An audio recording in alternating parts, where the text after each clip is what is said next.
นี่บ่กาวติดสังกะสีผมแผ่นอะลูซิ่งนะมันหัว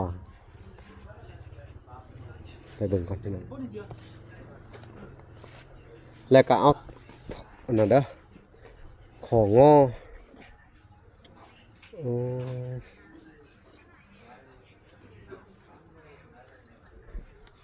ซิลิโคนซิลิโคนพี่น้องเนี่ยเอาเอ็มร้อยก่อนโดยสบายดีเอาร้อยเด้อโดยนี่พี่น้องอันนี้มีทองงอรายการซิลิโคนยิงมุ้งหลังคาโดยนี่อยู่นี่แหละนี่ต้นนี้ตูดไปก่อนนี่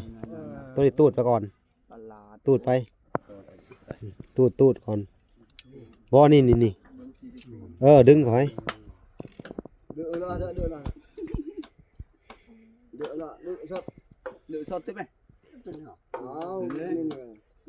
เจ้านี่เจ้าคมตัวนี้ลงนี่ดึงเข้าไปนี่นี่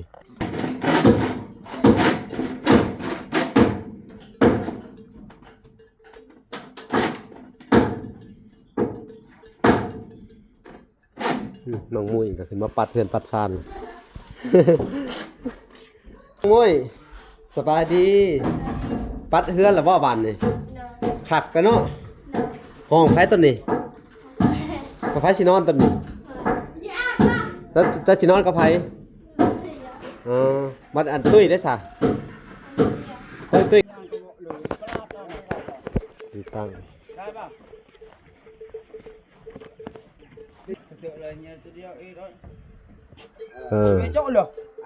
มาทาเลยหวาน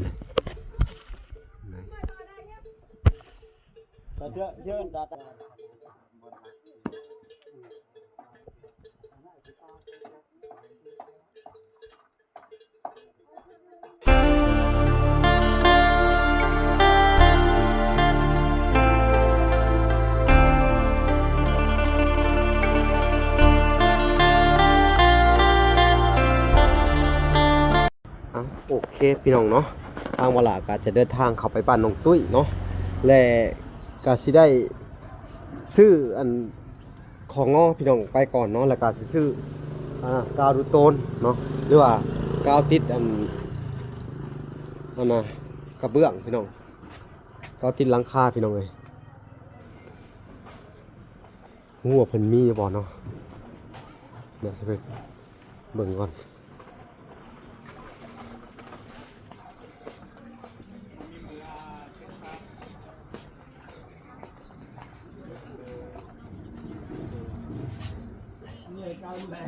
อันนั้นเนี่ยของงออันทอร้อย3 โตทอร้อย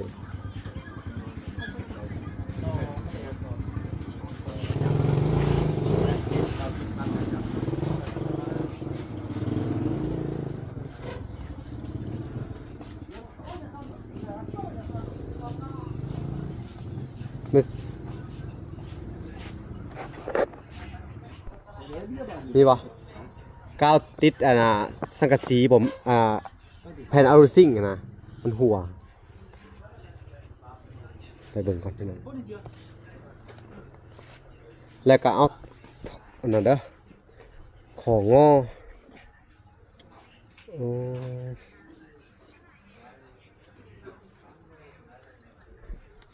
ซิลิโคนซิลิโคนพี่น้องเนี่ยอันเท่าไหร่นี่35เอา35เอาอันหนึ่งแล้วก็แนวยิงมันได้ซะ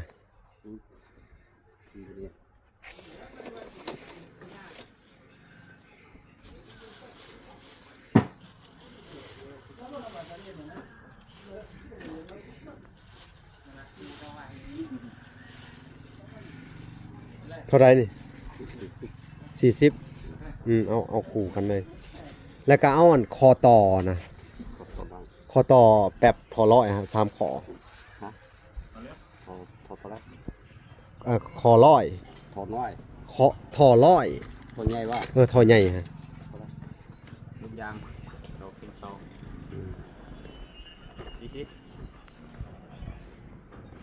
ไปเอาจะไปเอาอันทอร้อยผู้ว่าทอร้อยทอยใหญ่ฮะของงอมันเอา3พอ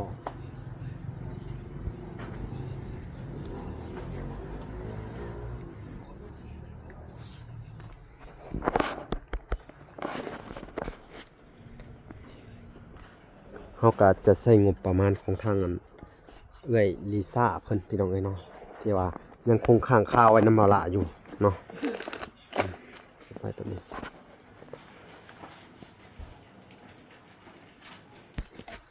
ใส่ถุงให้เลยอันเท่าไหร่นี่ฮะทอนี่ไหนพี่น้องเอ้ยอันละ40เพิ่นว่า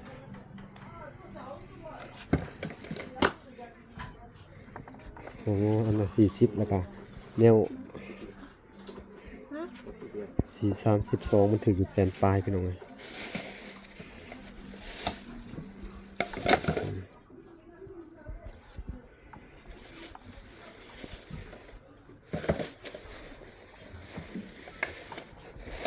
1,600,000 1,700,000 1,800,000 1,900,000เนาะนั่นน่ะมันถือว่านี่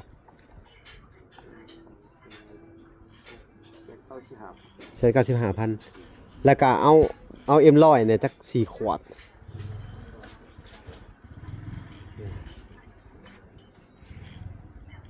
ว่าเขาจะซื้อไปให้สร้างเพิ่นพี่น้องเอ้ยเฮ็ดอันนี้ให้เฮาเนาะสบายดีเนาะ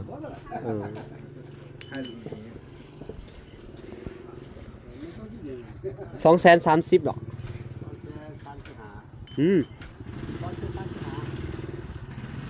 คนละ10,000แม่นบ่บ่ลดบ่5,000น่ะลดให้น่ะกว่า5,000กีบซื้อน้ำประจำนั่นนี่เนาะโอเคเงินทอน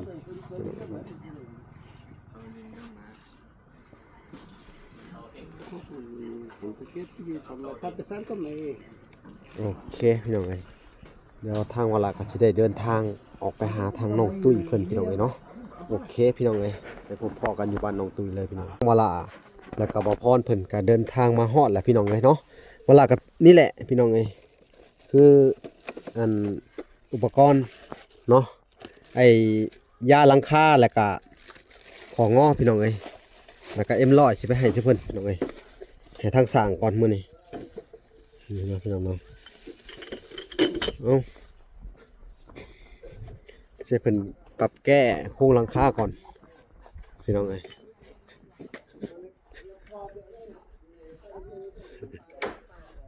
โอ้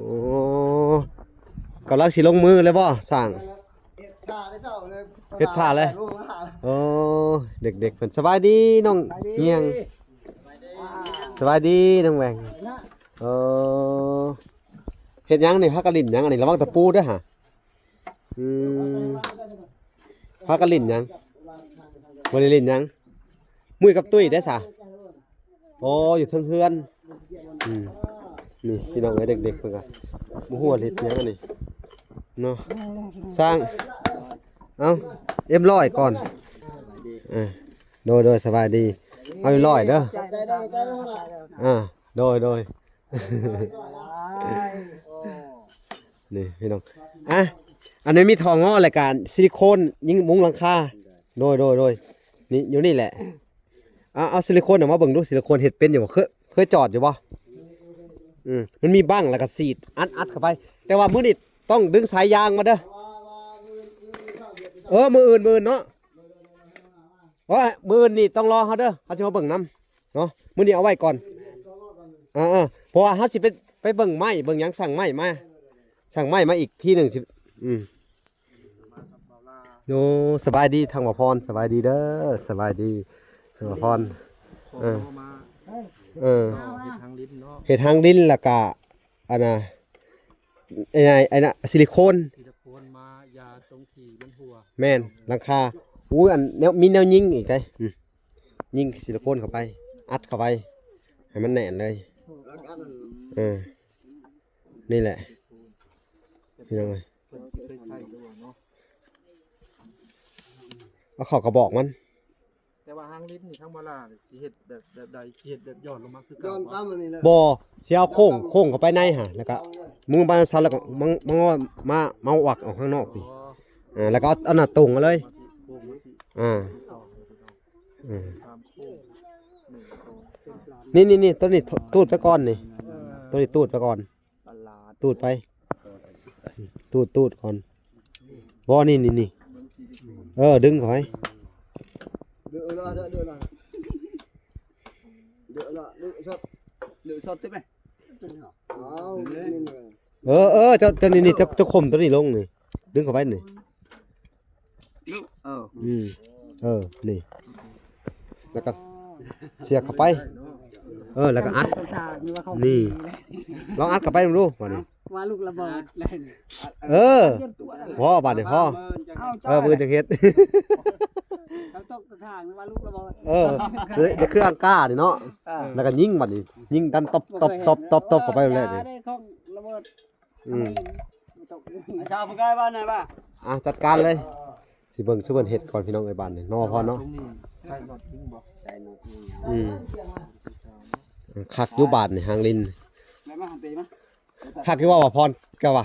แต่เนาะเอ้ย โอเคอยู่เนาะ อันนั้นบ่อันไหนจัดไหนแต่หัน แต่ว่าทางนั้นประเทศชั้นขึ้นแล้วเนาะ ชั้นแหละมาโต่งอยู่ทั้งปีมันไหลมาข้างเดียวแม่นเลย ไหลช่องทางนี่จุ๊บ เรื่องว่าพ่อแล้วบอกพ่อเสียชื่อ เบิ่งซุเบิ่นเฮ็ดก่อนพี่น้อง แต่ว่ามื้ออื่นนี่เฮาจะสิเข้ามาติดตามแต่เช้าแล้วก็สิทั้งเบิ่งเช้าเดี๋ยวเฮาสิถามช่างอีกรายการนั้นเช้าอันนี้ไม่เส้นของอันหลังคาบันไดพี่น้องเอ้ยเนาะว่ามันมีอิหยังแหน่ขาดพี่น้องเอ้ยเนาะเพราะว่าเฮาก็สิใช้งบทางอันเอ้ยจันเพิ่นอยู่ทางอันฮ่องกงพี่น้องเอ้ยเนาะในการซื้อไม้เข้ามาอีกทีหนึงเนาะพี่น้องเนาะงบที่ว่าเพิ่นพากให้ทางน้องๆอันเพิ่นเอาไปเฮ็ดบุญเพิ่นว่าแต่ว่าเฮาสิเฮ็ดตัวนี้นำแน่เหลือก็จังสิอันน่ะพาน้องๆเพิ่นไปเฮ็ดบุญพี่น้องเอ้ยเนาะ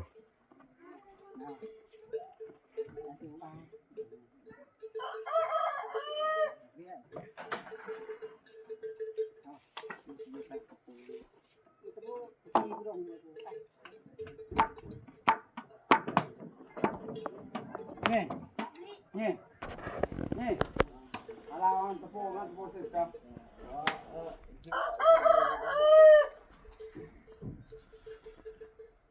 ตะโพตะโพสึกดอก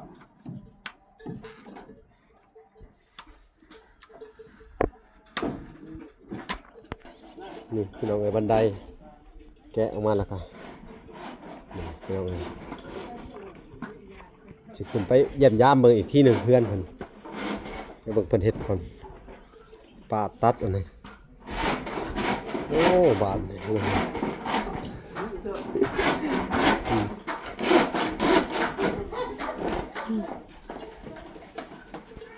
ได้มา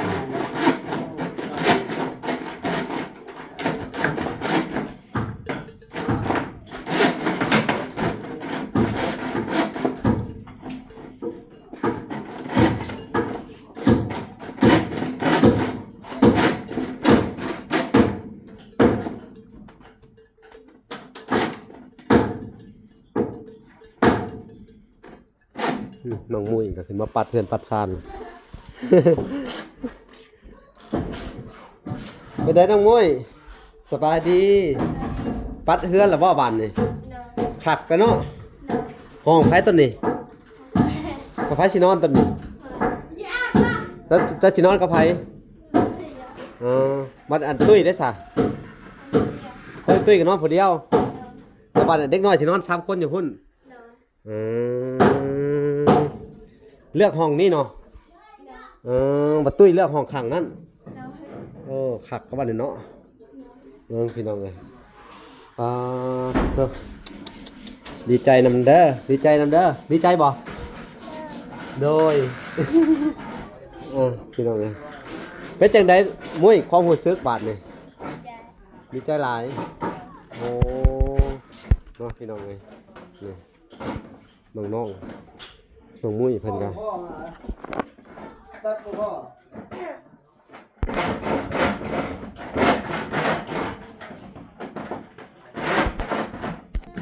ตัดภาพมาอยู่ทางสร้างเพิ่นพี่น้องเลย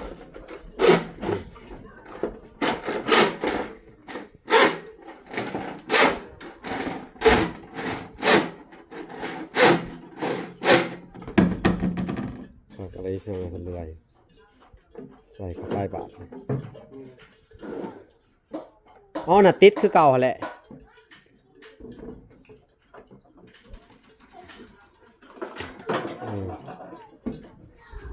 ประกอบใส่ได้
แม่นคักละบัดนี้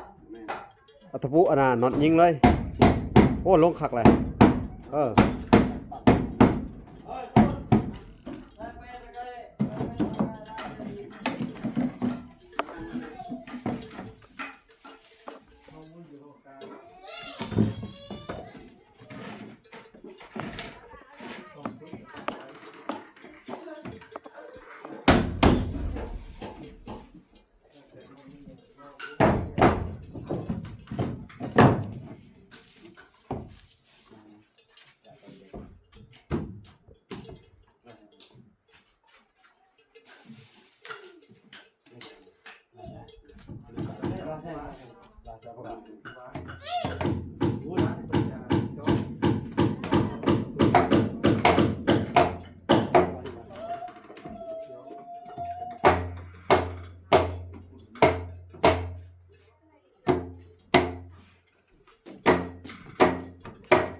ประมาณนี้แหละพี่น้องประมาณนี้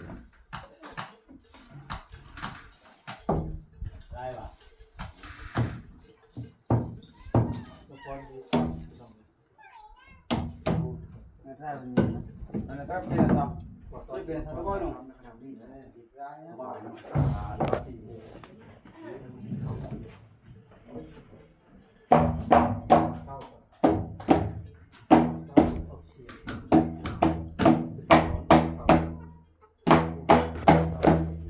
แล้วก็อะไรวะนะ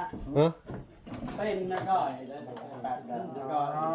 เป็นมันกระโจกกันเลยเดินไปเลยได้ เดินกว่าก็นอน โน่นนะในกระแตงได้ก่อนนะ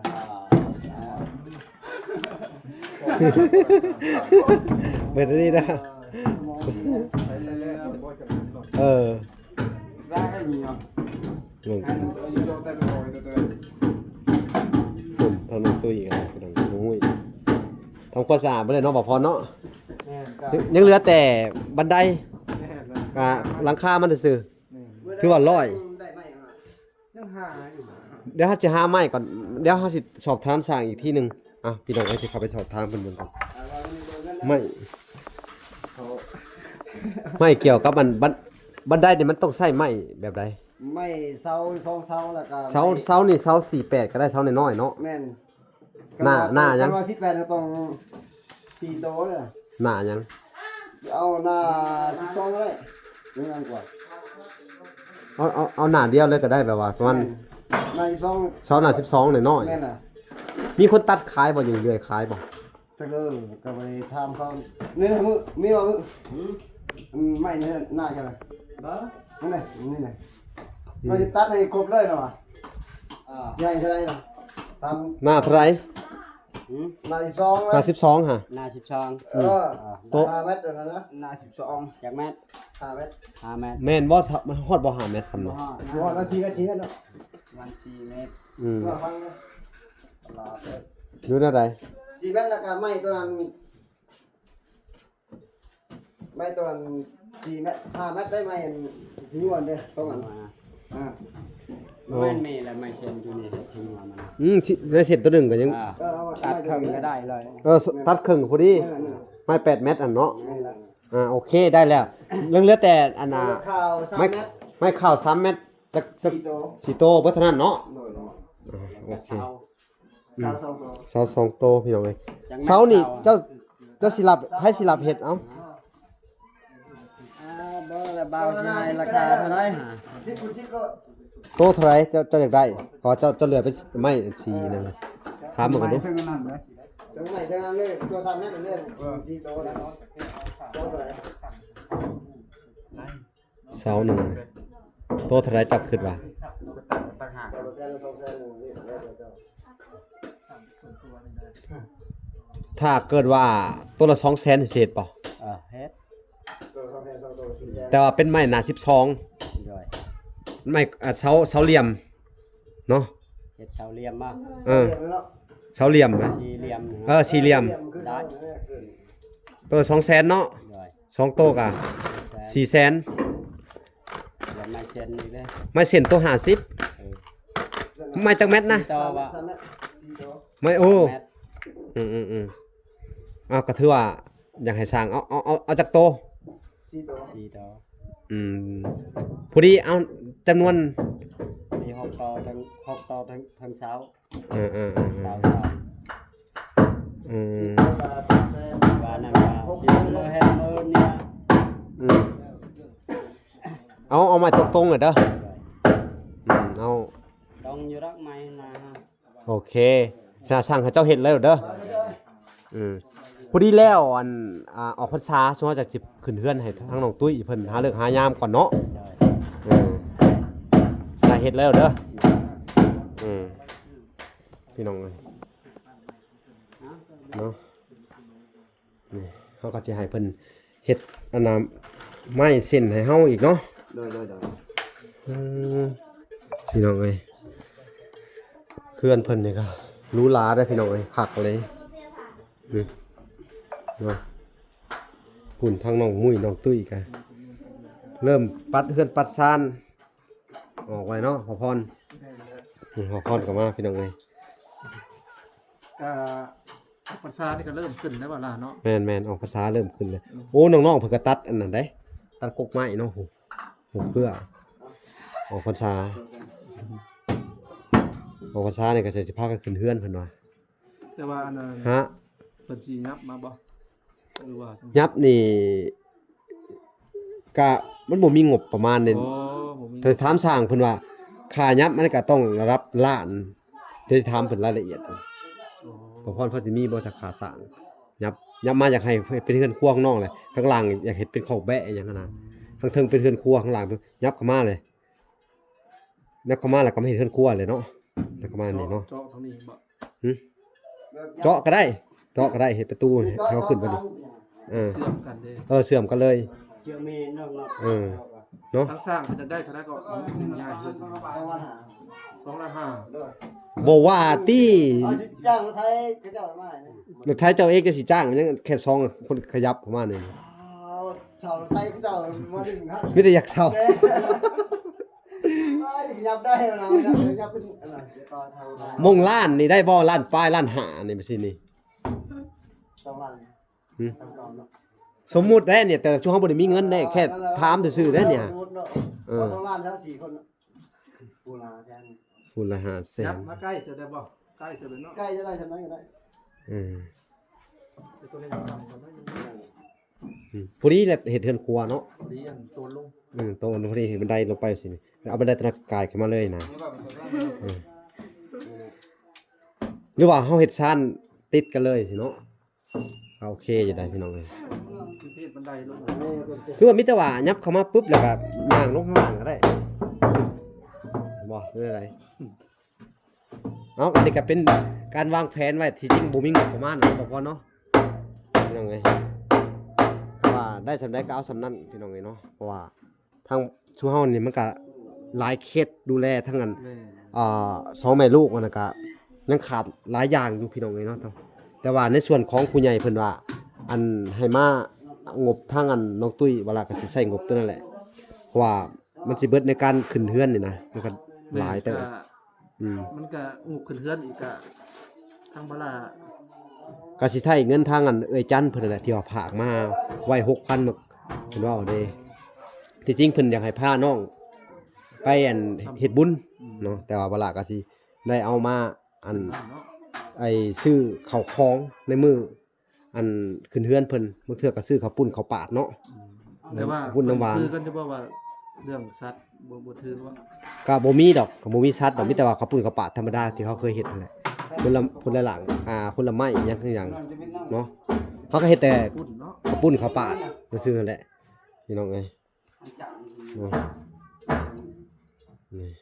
การเพื่อแหละหลังอัน ออกพรรษาแรกประมาณที่8ที่9ที่10พุ่นแหละเนาะก็สิได้ขึ้นเพราะว่าทั้งบ่าวพรแล้วก็ทั้งวาระทีมงานเฮาก็สิได้เมื่อออกพรรษาเฮ็ดบุญออกพรรษาพี่น้องเอ้ยอีกสัก 2-3 มื้อเดี๋ยวก็สิได้กลับเนาะ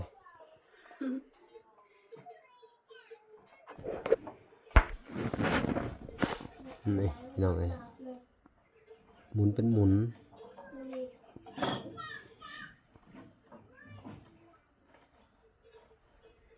อยู่จะต้องมาสั่งเนาะ อยู่ล่ะ บ่อยู่ก่อนมันหู้ไปพี่น้องเอ้ยป่านจนกว่าน็อตสิขาด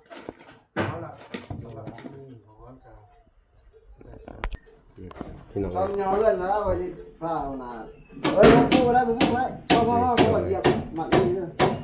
โอ้เพิ่นเฮ็ดห่างขึ้นไปเนาะ มันพ่อมีได้หมัด โอ้ตอกห่างพี่น้องเอ้ยเฮ็ดดีๆเด้อ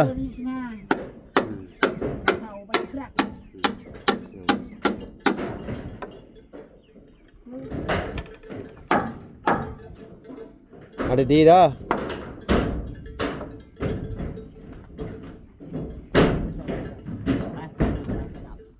ตายพ่อหยับคนเลยนะ เอาป่ะ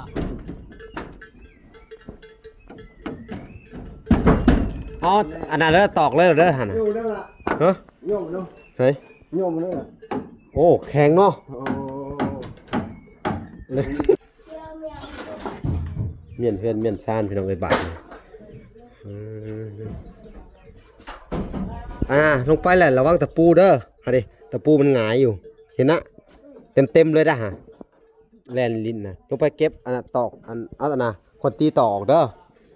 บ่ได้ก็เหยียบตะปูกันพี่น้องเอ้ยทางน้องเพิ่นก็กดเฮือนกดซ่านเนาะทางสร้างเพิ่นก็เฮ็ดหางลิ้นยับเวลาสิลงไปถ่ายเบิ่งข้างล่างพี่น้องเอ้ยเนาะพี่น้องเอ้ยเพื่อที่ติดตั้งอันน่ะของงอแหละเนาะพี่น้องเอ้ยติดตั้ง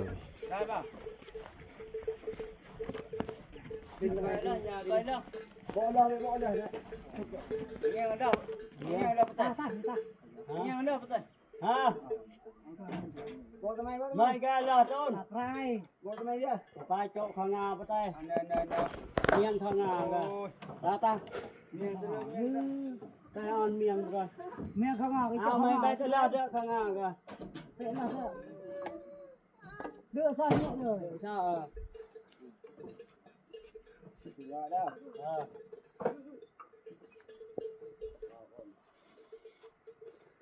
เบิ่งเพิ่นเฮ็ดก่อนพี่น้องเอ้ยก็สิเป็นแบบนี้แหละเนาะพี่น้องก็สิเอาเข้ามาแล้วก็สิติดใส่ผ้าแล้วก็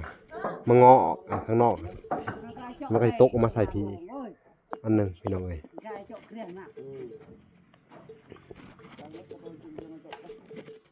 ก็ไปก็ไปตอนนั้นตลาดอย่ามาหูถอยเด้อเจ้าเรื่องธรรมดาบ่ ไอ้พวกมีอาเตียระบายให้ต้องมีอย่างตา เดี๋ยวว่า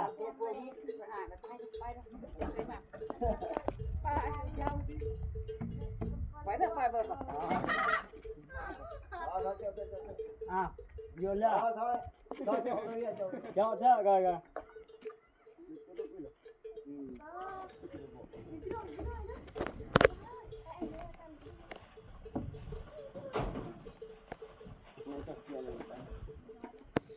็ยากอยู่ได้พี่น้องเอ้ยนะ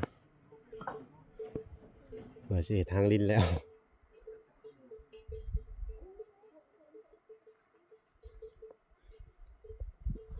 เป็นนะแซงนะก่อยออนเที่ยวไปไหนแล้วบ้านเป็นไงป่ะออนเที่ยวไปไหนดีอ่ะเสือออนแซงนั่นนั่นเลยอ้าวคนไรตรงจริงแต่ว่าไอ้ตัวแซงเลยต่อแห่ต่อแล้วไปเลยเอาวิว ปรับคันใหม่พี่น้องเอ้ยบ่ถึกทางพุ่นว่าเป็นได้บ่ถึกทาง โค้งทางโค้งข้างเดียวมุดน้ำมันลายเติมลายจะพูดแล้วเข้าคืน เออเฮ็ดโค้งพุ่นว่าเนาะ นี่ก็พวกงูนี่อะไรพวกงูพวกไป อืม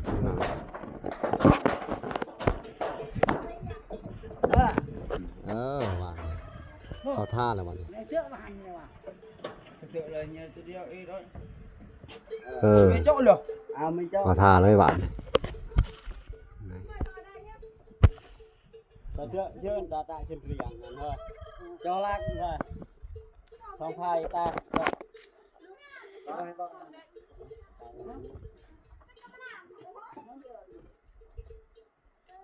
เรื่องเส้นพวกเครื่องแล้วก็จะ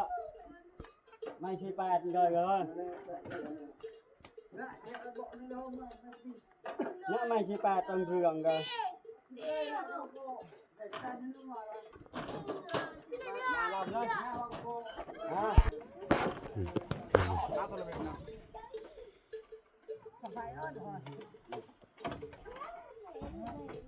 สองไฟพูดติละ คักเลยบัดนี้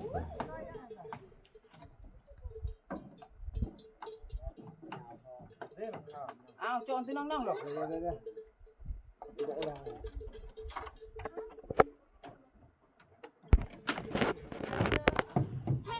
มันก็ยากพอสมควรเลยพี่น้องเอ้ยเพิ่นติดตั้งอันนี้ก็ได้อืมใส่หางลิ้นอีกเนาะ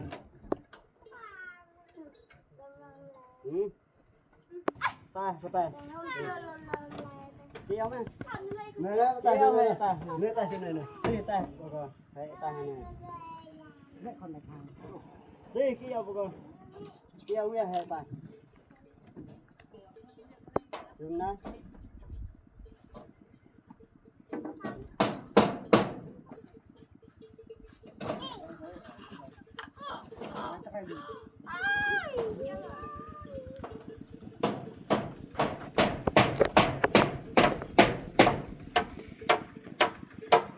โอ้เพิ่นสิเฮ็ด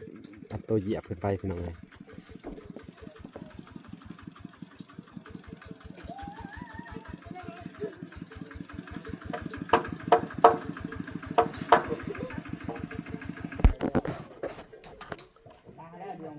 แล้วก็ยิงหนอดจบเจือกน้องเลยครับดีเด้อระวังเด้ออันตรายขนาดได้พี่น้องคนผู้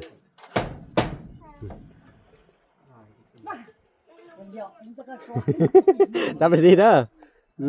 พี่น้องเลยหล่นของมัน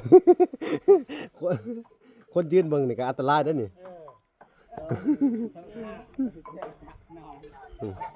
ada cat kejap lalu kok. Ada on. Oh, sikit je ke tahun dia.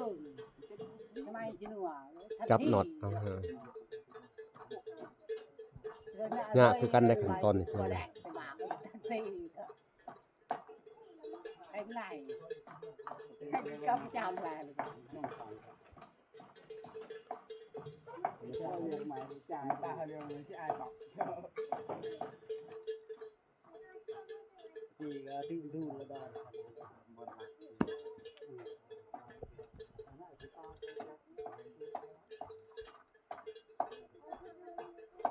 Ủa là hay tộc ta không biết rồi. Con đi vào ta không biết rồi.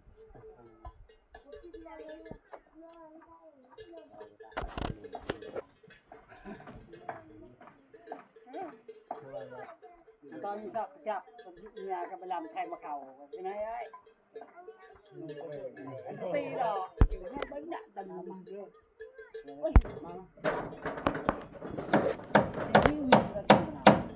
trái lên chầu trái มันสิเอาอันลวดนะพี่น้องเนาะ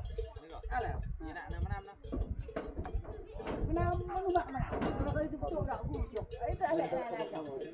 nó con thả ลวดหัดเอานะพี่น้องเนาะเฮ็ดดีเด้ออย่าให้มันตกไง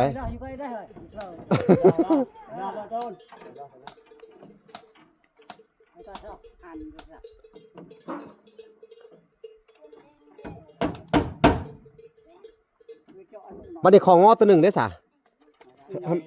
โอ้ใส่แล้วนี่ให้มันโถลงมาห้องเนาะอ๋อโอเคบ่ต้องมาสั้นอยู่แล้วเนาะเขาถ่าดีเลยพี่น้องเอ้ยนั่นน่ะ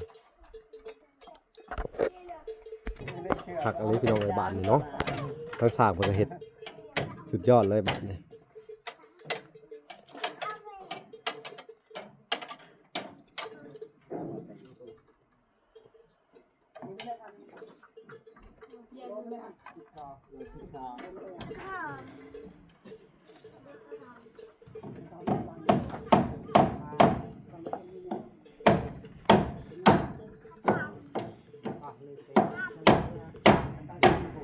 คนนี้งามเลยพี่น้องเอ้ยหางดิน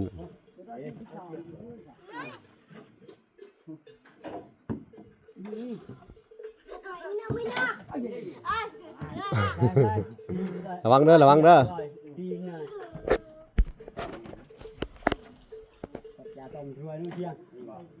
ตอนจุดถ่ายพี่น้องเอ้ยบาด tăng vốnที่ให้เรียบในเลยจะเลือกระเลยงานเรียบมือได้แล้วมือรับระรับระมันก็จะใส่ถั่วงอกตัวเสียบออกมาแล้วกันเนาะแล้วก็ต่อถอยอันหนึ่งมาตกลงตรงนี้นะพี่น้องเนาะ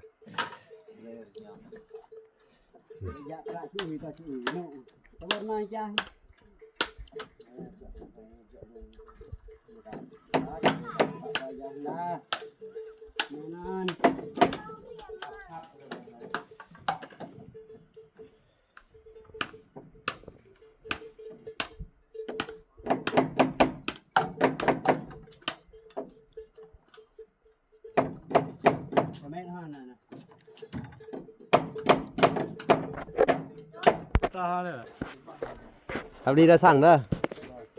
พี่น้องเอ้ยอันตราย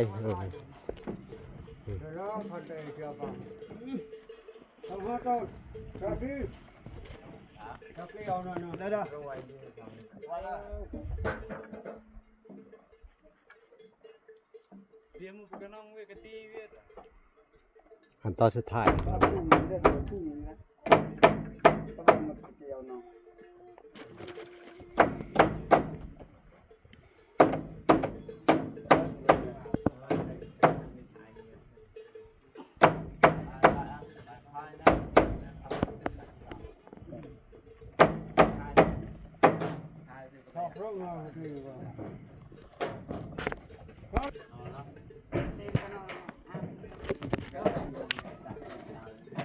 พี่น้องเอ้ยมันก็ค่อนข้างจะยากเนาะพี่น้องเนาะเฮ็ดกันนี่ แล้วก็ให้เพิ่นจับน็อตตำแหน่งดีๆ เดี๋ยวได้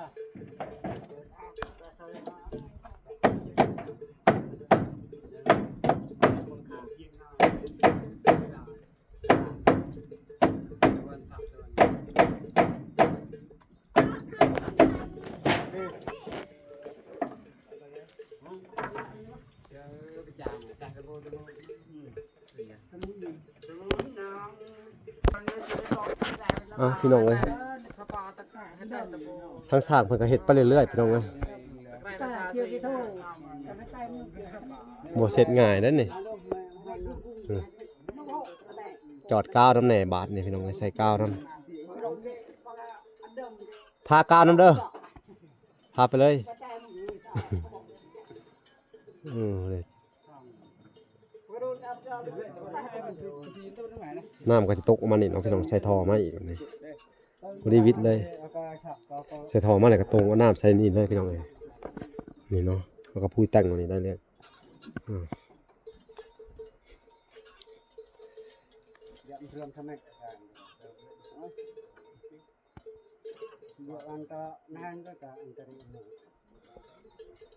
ขักอะไรรอบาทเลยพี่น้อง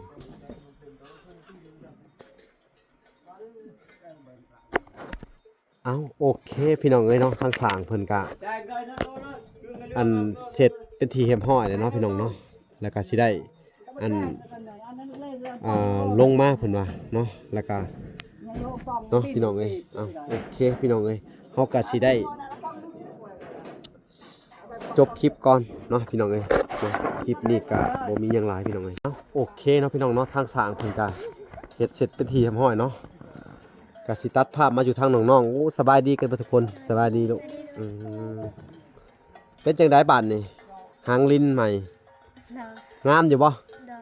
คิดว่าอันฝนตกนี่เฮามีน้ำกินได้บัดนี่เนาะเอาถังเด้อกับถังที่ชื่อมาฮะทั้งเบิดมันกะ5-6ถังแหละทางบ่ล่ะเนาะได้ซื้อมาให้เบื้องต้นเนาะเอาถังอ่ะเอาใส่เอาถังมาเลี้ยงไว้อยู่นี่เด้อเอามาใส่ในหางลิ้นน้ำมันสะอาดว่าน้ำฝนนี่มันสะอาดพอตกมาแล้วมันเลี้ยงไว้อย่างนี้เด้อแล้วก็เอาผ้าปิดไปเนาะเอาป่านนี้อันนี้กะผู้สร้างเนาะก็คือทางอัน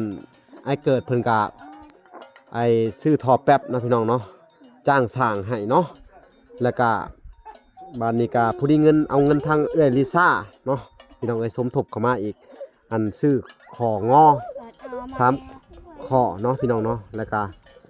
ชื่ออันซิลิโคนน้ำแน่พี่น้องเนาะที่ว่าสิอันยาหลังคาไอ้ขัดแต่วัดนี้พี่น้องเอากับบุมีหยังหลายพี่น้องเนาะโอเค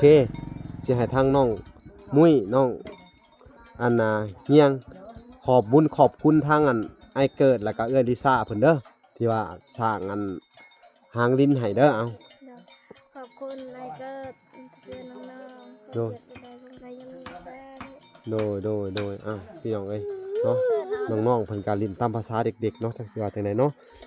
อันนั้นดีใจหลายเพิ่นว่าเนาะได้เห็นเฮือนซ่านกะแล้วเบิดแหละพี่น้องเนาะก็เหลือแต่โครงหลังคาบันไดพี่น้องเนาะว่าก็ได้สั่งไม้ไปแล้วเนาะเพราะว่ามื้ออื่นนี่เพิ่นก็สิลงมือเฮ็ดอันไม้อันเสาบันไดพี่น้องเนาะเอาโอเคพี่น้องคลิปนี้ก็ฝากทุกคนไปติดตามคลิปต่อไปเนาะคลิปนี้ก็บ่มีหยังหลายบ่ล่ะก็สิได้จบคลิปลงก่อนเนาะคลิปหน้าเฮาก็ยังสิอยู่น้ำน้องๆเพิ่นคือเก่าพี่น้องเนาะอยากให้น้องๆเพิ่นทำความสะอาดอันนี้แหละพี่น้องเก็บพื้นเก็บหยังไว้เพราะว่าเศษไม้เศษหยังมันก็ยังดีอยู่เอาไว้ดังไฟเนาะตัวแรกที่มันใช้ได้ก็ให้มันเก็บไว้เนาะเอาโอเคฝากติดตามคลิปตอนต่อไปพี่น้องคลิปนี้ขอกล่าวคำว่าสบายดีเด้อและสวัสดีพี่น้องพบกันใหม่คลิปหน้าบ๊ายบาย